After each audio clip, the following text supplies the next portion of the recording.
You guys know Hunter x Hunter, right? One of the most innovative staples in the shonen anime manga genre. Togashi has created a work so iconic that even at its most flawed, it still has a lot to offer. The other, less favorable thing that Hunter x Hunter is known for is the manga's long stretches of never-ending hiatuses. With those hiatuses, the manga has barely outlived past the anime's 6 seasons and 148 episodes. Of the 6 arcs that take place during the show, there's only one arc that truly gets the brunt of Hunter x Hunter's criticism. It's an arc that most don't even think about when collecting their favorite experiences while watching the show. It brings me pain to say this, but I'm talking about the Greed Island arc. I mean, you clicked on this video, so you already knew that, but...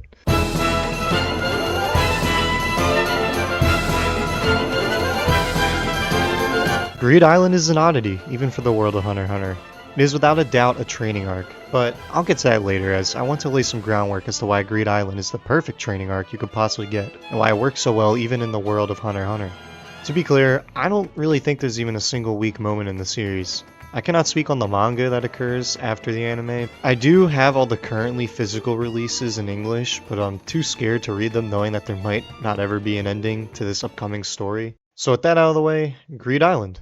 Greed Island was set up with a tough act to follow. With the York New City arc just concluding, Greed Island is the start of Gon and Killua finally traversing through Jean's game. The York New City plotline was the turning point of the series, proving that Togashi can write a masterfully complex and adult topic that follows the most intense conflict the genre has to offer.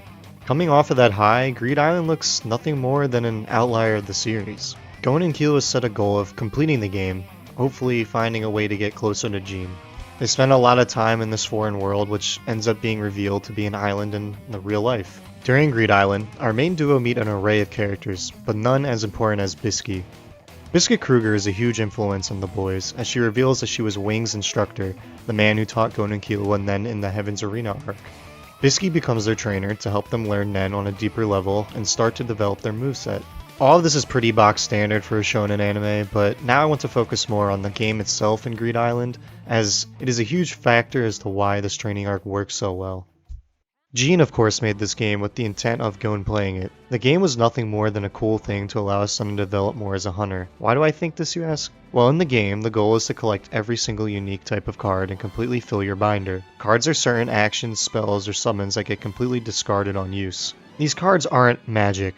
Hunter x Hunter is better than to just resort to calling something magic, so instead, Togashi incorporates it into the world of Nen. The cards are just objects with stored Nen inside that when used follow through with the ability that was kind of encapsulated within it. The beauty of Hunter x Hunter is the intricacy of its power system and world building. The game being this workaround of using Nen and disguising it as magic is such a smart way to get the boys feeling immersed and focus more on playing the game.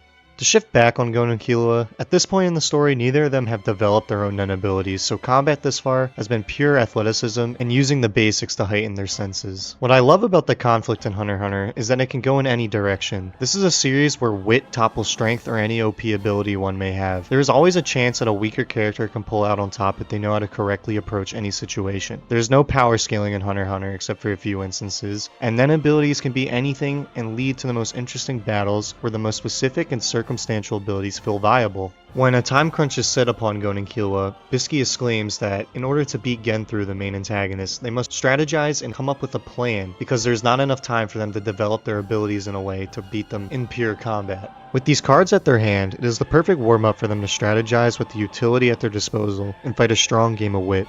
We see even in the Chimera Ant arc that a lot of what they learned in Greed Island applies there, just in different circumstances. Instead of having a ton of card abilities, they now have allies with an array of abilities to work together with, alongside their own trademark moves. You can attribute their limitations of how much Nen they have to use an ability to the amount of cards they have and how many they can use. The brilliance and the deep mechanics Togashi added to the card game is a huge blessing, but I would be lying if I didn't acknowledge that it is solely the reason why a lot of people get turned off of this arc. There are a lot of rules and terms tossed around just like when Nen was first introduced, and for this to only be relevant for a single arc, it leads to the viewers to not feel obligated or pay attention to all of its details. The final face-off with Genthru is interesting. While he is a pretty weak villain in the writing department, his knowledge on the game made him a perfect opponent for Gon and Killua to practice their strategizing, to see if their plan that they came up with beforehand would truly work. Being left in the dark to Gon and Killua's plan was really fun, having to predict what their strategy was and trying to see what route they would take and how they would use the cards to get an upper hand. All the small little details were taken into account as well, like how the players would abuse a high collection of cards and basically spam moves like Accompany On and just have a teleporting game for going back and forth between different places and different hub areas and just waiting to see who's going to run out first. Togashi knew exactly how the combat in his story worked, so he created the perfect training arc that will get Gon and Killua prepared for the Chimera Ant arc as much as possible, which is the most serious circumstance that they could face. The world feels all the more real when a trainer like Bisky encourages and fully is aware of what makes one win a battle in the world of Hunter x Hunter. Bisky and Moral are two of my favorite characters when it comes to analyzing how certain Nen abilities work or deducting any given scenario and just overall adding so much insight to any scene there is that is regarding Nen, and just hearing them process their inner monologues of how they should proceed with any certain circumstance. You start to put two and two together when the strongest characters in Hunter x Hunter are usually the smartest ones. Knuckle isn't strong just because he hits hard, it's because he has an ability where he put his mind together to make something that allows him to dominate the flow of battle. His ability isn't inherently really strong, it's just the way he decided to play off his strengths. Gon also has Jaja Ken. He uses Jonkin Rock almost as a bait move to get people to think that if he misses Jaja Ken, or if he's charging it up, he's putting in all-out one attack. It's usually to redirect opponent to either close the distance or to go farther away, so he has other options to basically throw off an attack that they are not going to see coming. Gon learns this off his experience with Knuckle, and it's a very valuable thing because then you'll have stuff in your pocket that you'll call back from other fights before.